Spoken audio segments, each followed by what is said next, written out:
À 155 km de Libreville, les habitants de Fourplace attendent de recevoir le président de la transition, le général de brigade, Brice Clotaire Oligui Nguema. Ce dernier vient de commencer l'étape de l'estuaire de sa tournée républicaine. Ici, on a grand espoir que sa visite sera le déclencheur du développement tant attendu depuis belle lurette. Entre le manque d'eau potable, le dispensaire qui ne l'est que de nom et l'école au bâtiment vieillissant, le quotidien à Fourplace est lourd. Nous avons des besoins de l'eau. Je pense que c'est principalement de l'eau qu'il n'y a pas dans ce village. On a eu en 2007 un projet qui devait mettre de l'eau ici à Fourplace par la société Sindou. Je pense que la durée de travaux devait être, c'était à 7 mois, durée de travaux. Je pense que 2007 aujourd'hui, ça nous fait exactement 17 ans si je ne me trompe pas. Et jusqu'alors, on n'a pas de l'eau. Je pense que l'État avait débloqué de l'argent pour ce dispensaire que vous voyez là. Ce bâtiment-là est là depuis. Il avait été tout simplement restauré par le gouvernement. Les gens d'Ali Bongo, ils avaient pris un entrepreneur qui devait bâtir ce dispensaire avec logement de l'infirmier. Mais on s'est retrouvé avec un bâtiment restauré sans logement. Après l'hôpital, nous avons l'école de Fourplace qui date il y a longtemps. Je ne connais pas à quelle année ça a été construit. Et cette école est vraiment très vieux. Pas de lumière.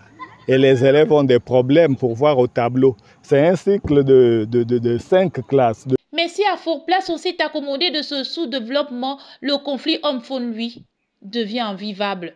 La preuve en est qu'à quelques mètres de chez moi là derrière, l'éléphant rôde tous les jours. Et nous recevons toujours les cas d'assassinat par les éléphants qui détruisent les plantations, non seulement les plantations, en même temps les êtres humains.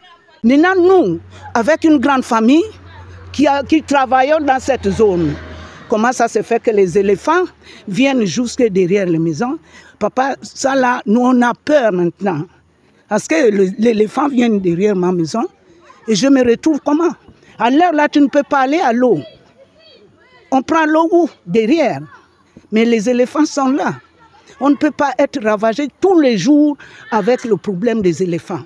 Pourtant, face à leur quotidien difficile et aux dangers qu'ils courent en permanence, les habitants de Fourplace ont quelques pistes de solutions.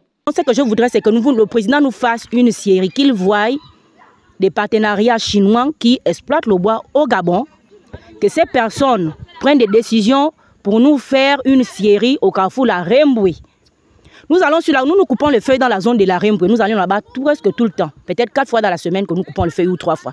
Nous voyons des grimiers de bois, des grimiers pleins de bois qui sortent de cette zone tout le temps.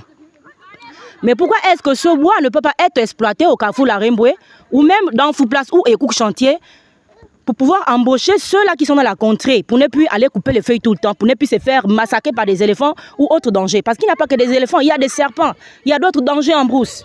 Fourplace attend Brice Clotaire Oligui Nguema afin que la vie s'améliore un tant soit peu. Une amélioration qui sans aucun doute pourra venir à bout de l'exode rural qui déserte petit à petit cette partie du département du Komo-Congo.